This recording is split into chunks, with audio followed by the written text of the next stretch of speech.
right, let's get right into it. Go into that Dallas Cowboys game. They outlasted the AFC champions from Kansas City on Thursday, 31-28, in a game where the Cowboys offense was the difference maker. Dak Prescott went for 320 yards, 2 touchdowns, while receivers CeeDee Lamb and George Pickens were too much for a short-handed Chiefs secondary. After the game, it was pandemonium in the Cowboys locker room, turkey legs and all.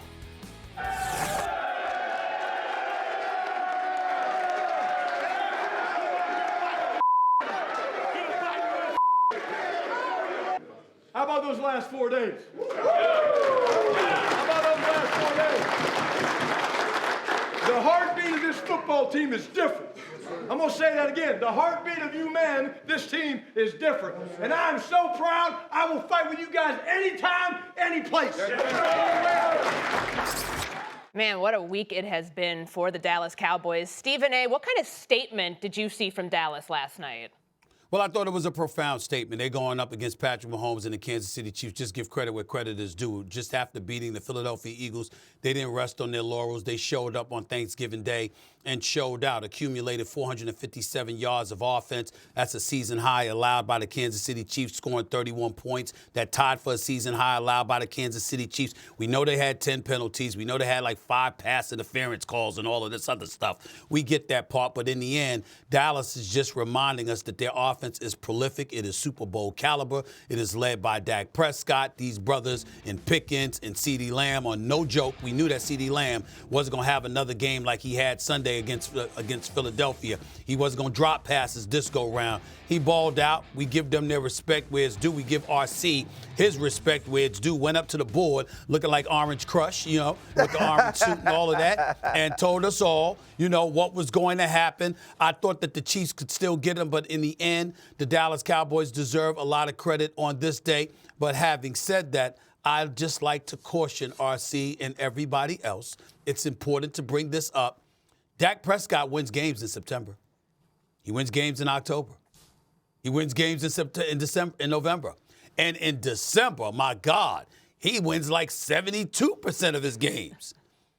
And then January arrives. and that is when everything comes tumbling down. You understand? Winning 33% of his games, 4-8 overall in the month of January, 2-5 in playoff competition. So you go ahead and you have your moment, and Cowboy Nation, have your moment. I like the fact that you're no longer on the curb. You have ascended, and you're continuing to ascend and ascend and ascend. And ultimately, you're going to be on that roof that I've been talking about. And we going to see. And that's all I got to say. Floor is yours. All right. So let's focus on this game, though. I get where we're going, like way ahead in the future. Cam, from last night, what did you see from the Dallas Cowboys that impressed you? I think the thing about Dallas yesterday that is abundantly clear is Dallas Cowboys matches up versus any team in the NFL. Yes, I said it. Any team in the NFL, the Dallas Cowboys is a good matchup against. Now, with saying that, when you start to say what's different about this team than years before, it's George Pickens. George Pickens and CeeDee Lamb was really what Amari Cooper and CeeDee Lamb was supposed to be. The whole dynamic and the lineage of how Dallas have won in years past has been what? The offensive line, protecting the quarterback, and the run game. Well, this is what makes it extremely different because this team is extremely explosive. What George Pickens brings to that dynamic now alleviates the stress load from a guy like CeeDee Lamb. And who would have ever thought that in late game situations, how many times this year have we seen Dak look to George rather than Dak looking to CeeDee? I think it was a definite statement win. And when you look at the crystal ball, so to speak, of what's been transpiring over these last couple of weeks, nobody, and I mean nobody, would have been able to say, hey, Dallas is going to be both of the following teams that was in the Super Bowl last year.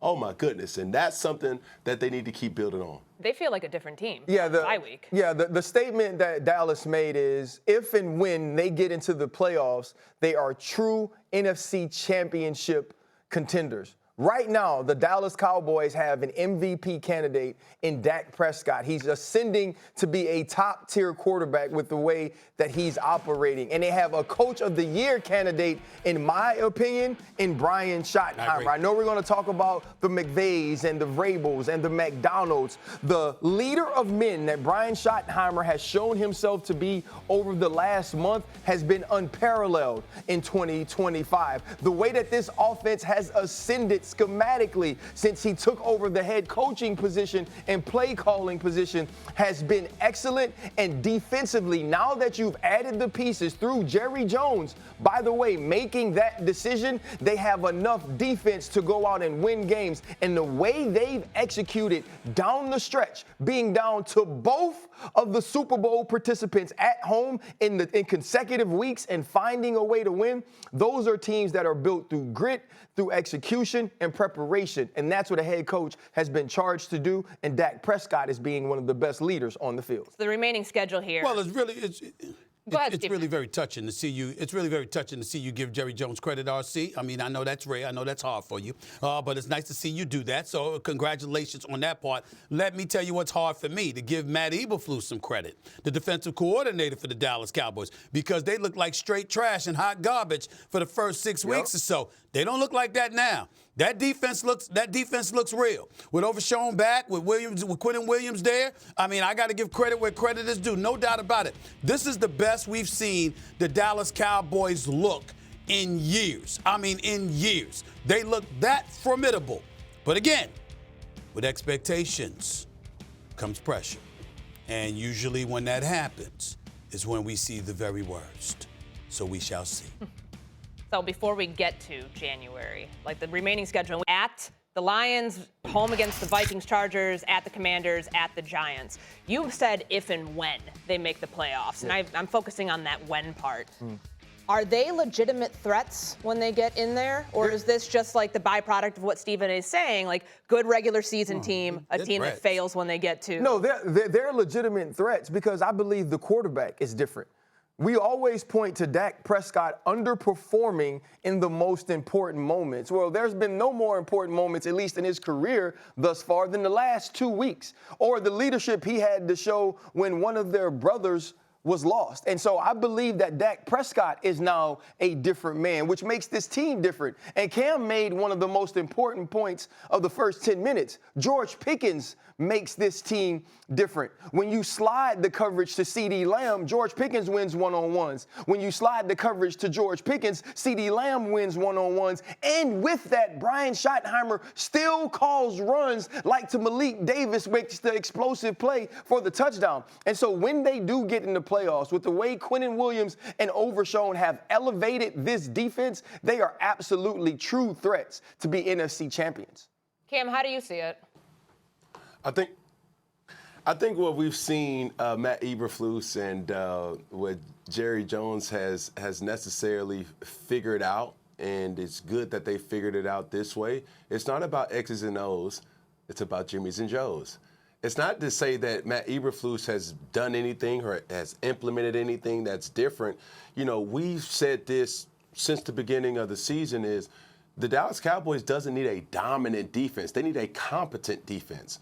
And what we've seen Coach Matt Eberflus do is execute in a way where, okay, do we want to stop the run? Absolutely. Do we want to keep giving our offense opportunities in many different forms, ways, and shapes? Absolutely. And if they keep doing that, yes, they do have NFC Championship written all over them because of the explosiveness of their offense. I mean, we were talking yesterday, Stephen A. I wanted to reference a point that you made about the Chiefs going against that red zone defense. They were able to capitalize there. Like, how do you see this now, knowing what we know about this Dallas Cowboys team, where the defense has gone from week one to where we are now? How viable of a threat are they, in your eyes, in the postseason? Well, they're a big-time threat. Listen, do I think they're going to fold like a cheap tent when it counts? Yeah, absolutely. I expect it. I'm anticipating it. I'm looking forward to it, okay? That's what I expect, all right? But the point is that I'm saying that from an historical perspective. There is no evidence looking at this present-day Dallas Cowboy team to justify feeling that way. Dak Prescott looks sensational. He's balling yesterday, and he is, as far as I'm concerned, a top 2 league MVP candidate right now. Yeah. That's how I feel about him. For sure. I think that Brian Schottenheimer is a top 3 or 4 coach of the year candidate. Jerry Jones, plucking him out of obscurity, even though he was on the squad, even though he was coaching the offense and what have you. You know, he wasn't the play caller. That was McCarthy and all of this other stuff. But Brian Schottenheimer has really showed out. And he's really shown that he is the leader in this locker room for this team. And major props to him. I said weeks ago, I really like him. And I really think that Jerry Jones did a great job selecting him as the head coach. He seems like the right man for the job for the Dallas Cowboys for years and years to come. Having said that, obviously Pickens is the big acquisition because you can't key on CeeDee Lamb the way you once did without Pickens making you pay or vice versa. So we see what it is, but then we said their defense was going to collapse, all right, because Micah Parsons was going to be gone, and you couldn't get pressure on the quarterback. Well, now they've got somebody that's contributing to getting a lot of pressure on opposing quarterbacks in Quentin Williams. Logan Wilson can't be dismissed. Obviously, Overshown is that dude. And so we look at all of these things, and we know that they have the pieces in place. And then we got to look at Detroit. Detroit does not look great. They look very vulnerable, right? And because of that, I walked in here thinking that Dallas would win 2 of the 3.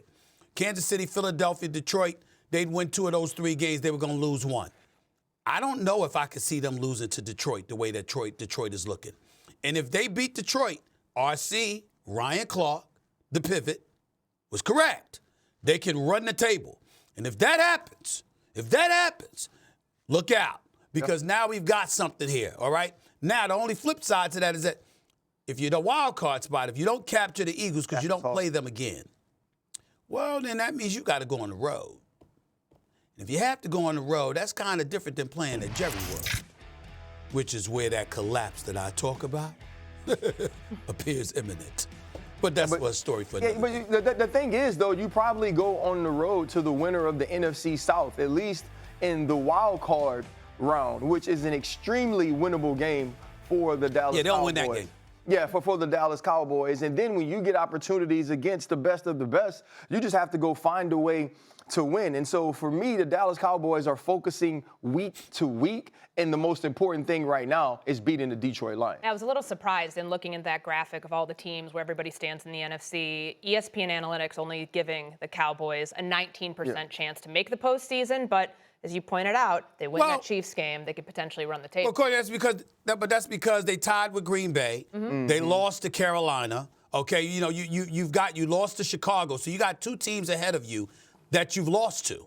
All right, so they would get the tiebreaker. So we got to pay attention to that. As it pertains to Quentin Williams, bringing this up, 19 quarterback pressures, 7 quarterback hits, and 1.5 sacks in his 3 games with the Cowboys, and they've won all 3 games. I don't think that's an accident. All right, let's look at the other side of this matchup, because as we're talking about the arrow going upwards for the Dallas Cowboys, it feels a little different for the Kansas City Chiefs. Here is what Patrick Mahomes had to say following the loss. At the end of the day, you just gotta win every game now. And hope that's enough. So, we're gonna play a lot of good football teams coming up. And if we're gonna make the playoffs, we're gonna have to win them all. And that's gotta be the mindset when we step into the building when we get back. We can beat anybody, but we've shown that we can lose to anybody. And so we gotta be more consistent. Tough road ahead for Kansas City. With the loss, the Chiefs see their playoff chances drop from 63% to 46%, according to ESPN Analytics. Kansas City has reached at least the AFC Championship game, and every season with Mahomes as the starting quarterback. Stephen A., how much trouble is this Chiefs team in? They're in a world of trouble. There's no doubt. And I think that Patrick Mahomes said it best. They have to win every game. They can't afford to lose another game. Yep. It's just that simple. They can't afford to lose another game. They lose another game, they're done. Now, here's what I will say. The Chiefs have some elite defenses to go up against in the Texans and the Broncos. The Chargers ain't shabby either. Tennessee and Vegas, that's a gimme. But those 3 games against the Texans, the Chargers, and the Broncos, that offense of the Chiefs they got a bona fide defense to go up against. Yes, sir. The flip side to it is that none of them are what I would label a prolific offense, and like the Dallas Cowboys, for example. So because of that, there's still winnable games for the Chiefs, and I could see them winning 4 of the next 5. My issue is I think they need to win all 5 games. All 5 games. If they can't afford a single loss, if the Chiefs lose one more game, I don't think they make the playoffs. You saw the schedule there, Cam. It's Texans, Chargers, Titans, Broncos, and Raiders. Some of those harder games are at Arrowhead, so that might be the saving grace here. Do you see it the same way? Do you think they're in this world of trouble? I don't think that they're in the world of trouble. I think they're sensitive to playing at a more expedited rate for them to win. All that to say, the best thing that the Kansas City Chiefs have going for themselves is they have the most gotta-have-it pressured quarterback this game has seen since Tom Brady. It's almost like when the going gets tough, insert a Patrick Mahomes. It's like, oh, we got to win this. Okay, insert Patrick Mahomes. Hey, this is a must-have type of game, type of down, type of situation. Insert Patrick Mahomes. This is where we will start to see the greatness of him, and knowing that he has to win all of the games in order for them to have an opportunity to make it to the playoffs. And even if they do, they still need some help.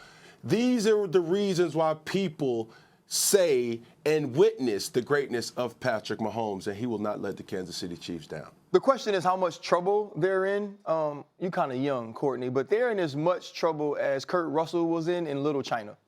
Right? Big Trouble in Little China was the name of the movie. You should look it up. I'm familiar with that one, but that's what I'm going to watch on my way down to Philly. Yes, that's actually very good. And keeping with the movie themes or the TV themes, y'all remember like the first season of Stranger Things, like before everybody got bouted, when 11 was just carrying Lucas and Dustin and Mike? That's who Patrick Mahomes is right now. He's like 11 in the first season, where he's trying to do everything he can, and he's just walking out every single game with his nose bloody because he's straining like hell to move stuff and protect all these people while they find Will. Patrick Mahomes has been playing, like Cam says it, at a gotta-have-it level the entire season. From week 1, when they lost to the Chargers and he's running over people looking like Cam Newton on the sideline, Patrick Mahomes been playing gotta-have-it football. Last week against the Colts, he's playing gotta-have-it football. Against the Broncos, when they lose and he's outdueled by Bo Nix late in the game, he's playing gotta-have-it football. Patrick Mahomes has been the player with a sense of urgency the entire season. It's everybody else that has to raise their level of play. So I want to how much of it's the defense? Because remember Stephen A, we talked so much about those one-score games, 11-0 last year in one-score games. They're 1-6 in one-score games this year. Yeah, that's true. That's true, but the problem is that even though the defense hasn't been exceptional, they've been good enough. You've given Patrick Mahomes the ball on several occasions in one-score games, and they came up short. We can't ignore that, okay? They were 12-0 last year. They got like a 1-6 or something like that this year, okay? So that's a problem. That's number one. Number two, Cam and RC, you got to remember, the Chiefs have already lost to the Bills and the Jaguars. So the tiebreaker goes to those two teams, right? So, you're looking at, you already lost to them, and they're expected to be wild card teams in all likelihood, right? You got a game coming up against the Texans. Now, they got the Colts first, but you got a game coming up against the Texans. You got to win that game. You got the Chargers ahead of you. You got to win that game.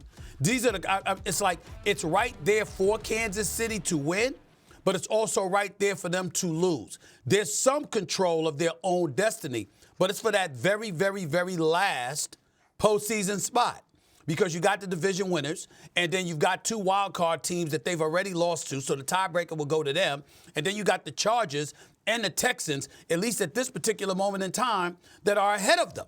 And they're both on Kansas City's schedule. That's why Patrick Mahomes said, we can't lose a game. We can't lose another game. Because the team that you lose to, in all likelihood, will be one of the teams you're battling for that last wild card playoff spot.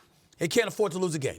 Cam, do you think that the AFC being as open as it is, like there's no dominant team this year the way it's been before, does that help or hurt Kansas City? Oh, it helps them, for sure. I think the thing when watching Kansas City play in each of the last 3 or 5 games is these are the 3 things that we are not used to seeing in a collective effort in games. It's penalties, it's mishaps, and it's turnovers. That is a death wish for any type of team to try to have at least one way to win or to have ways to win. We've seen the Kansas City Chiefs have those blemishes on their efforts to try to win. So now, if they eliminate that, if you start to get back to the Kansas City Chiefs game, a team that play complementary football in all three phases, if you start to give guys opportunities, it's not just going to be on Travis Kelce. It's not just going to be on Patrick Mahomes. It's not just going to be on the defense. These guys have opportunities that they're not capitalizing on, and in order for them to move forward, especially going up against the Texans, we know what they're capable of doing, obviously, but it's going to take a collective effort that we've always seen the Kansas City Chiefs display. Stephen A., that is uncharacteristic of what we know this Kansas City team to be. Final word here. How do you see it? I just think that, listen, I got my eye on the Texans. I'm looking at a defense that's top 2 in points allowed, number 1 in yards allowed, number 3 in rush yards allowed, top 5 in pass yards.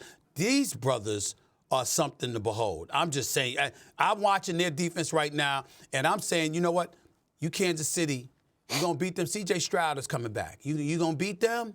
You're going to beat them. I'm looking at everybody else on the schedule. But that Texans game is what I'm watching out for right there, because Texans obviously in 3rd place in the South behind Indy and Jacksonville, and they're trying to creep up, make no mistake about it. That's going to be an incredibly, incredibly pivotal game a week from this Sunday. But first, obviously, they got to handle their business against the Colts.